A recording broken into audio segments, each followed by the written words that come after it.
This video is brought to you by Ground News. Over the past decade, Italy has been facing an ever-worsening emigration crisis as an exodus of young people are leaving the country in order to seek better opportunities abroad.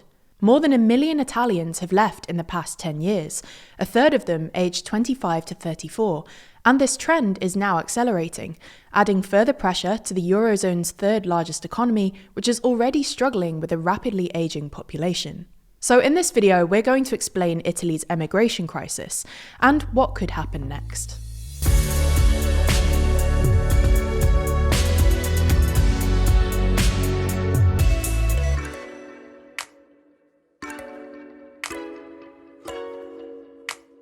If you're a fan of the channel, did you also know that we run TLDR Global, our channel where we run down the biggest news stories from around the world, including border tensions in Asia or wars in Africa, to the economic issues facing the US, and even why this South American leader is so unpopular. Check out the news from all over the world and subscribe today by searching for TLDR Global. Let's get straight into it. Since the late 1990s, the number of Italians moving abroad has been steadily rising. According to Italy's National Statistics Agency, over 1 million Italians have left the country in the past decade alone. While emigration briefly slowed during the post-Brexit period, when some Italians were discouraged from moving to the UK, and during the COVID-19 pandemic due to travel restrictions, the trend has since rebounded, and the emigration rate began to tick up again. In fact, last year marked the highest level of emigration in 25 years, with around 191,000 Italians leaving the country, including about 35,000 long-term foreign residents who returned to their countries of origin. Europe remains the top destination for Italian emigrants.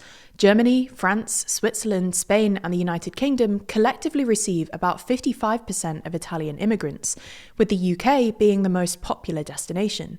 At the same time, though, there's been a rise in emigration to Latin American countries, particularly among foreign-born Italian citizens. Many of these individuals, newly naturalized Italian citizens, return to their countries of birth in South America after gaining Italian citizenship, often staying in Italy just long enough to qualify. Perhaps the most concerning trend is the mass exodus of educated Italians aged 25 to 34, who have accounted for more than a third of total emigrants in the last decade. This includes more than 132,000 university graduates, most of whom have relocated to other European nations. This brain drain has only gained momentum with time, and recent years have also seen the proliferation of Italian-language online portals, such as one from Sweden-based recruitment agency Workwide, offering opportunities for Italians to work abroad in Europe. Worryingly for Italy, though, most of these skilled emigrants do not return, and as a result, the country has experienced a net loss of nearly 97,000 graduates over the past decade. The poorer southern regions of Italy have been hit the hardest, while the wealthier, industrialized north has managed to offset some of its population loss through internal migration from the south. So why are so many Italians leaving? Well, the main reason is economic. A recent Ipsos poll found that 35% of Italians under 30 are willing to move abroad, and those leaving cite 3 reasons: low salaries, poor job opportunities, and little recognition for their skills. So let's start by looking at Italy's low wages. To give you some context here, Italy is unique in the EU in that it does not have a statutory minimum wage. Instead, it follows a similar system used by most Nordic countries, where wages are set through collective bargaining agreements negotiated between unions and employer groups for each sector. While this system technically covers over 80% of workers, the no legal wage floor means there's no universal minimum protection, especially for those not covered by contracts, which includes part-timers, interns, and informal workers, a large majority of whom are made up of foreign and young workers. Due to weak enforcement, wage theft and grey work, which is off the books or underpaid labour, are widespread among young people. This, on top of low productivity rates and high tax wedges, has resulted in a complete stagnation of real wages in Italy for the past 30 years. In fact, according to data from the European Commission, Italy is the only EU country where real wages have declined since 1990, leaving many Italians struggling to keep up with the cost of living and housing costs. For comparison, other European nations have seen significant real wage growth over the same period. In 2022 alone, wages dropped 7.3% in real terms compared to the previous year, and even in 2023, inflation-adjusted wages were still 4.4% lower than in 1990, a worse performance than even crisis-hit Greece. Secondly, quality jobs are scarce. Italy has long had one of the highest youth unemployment rates in the EU, an issue that became particularly acute during the COVID-19 pandemic, when many young workers in service sectors lost their jobs. Young educated people who do find work often find themselves in precarious employment, stuck in underpaid temporary contracts or part-time roles, far more so, statistically speaking, than their European peers.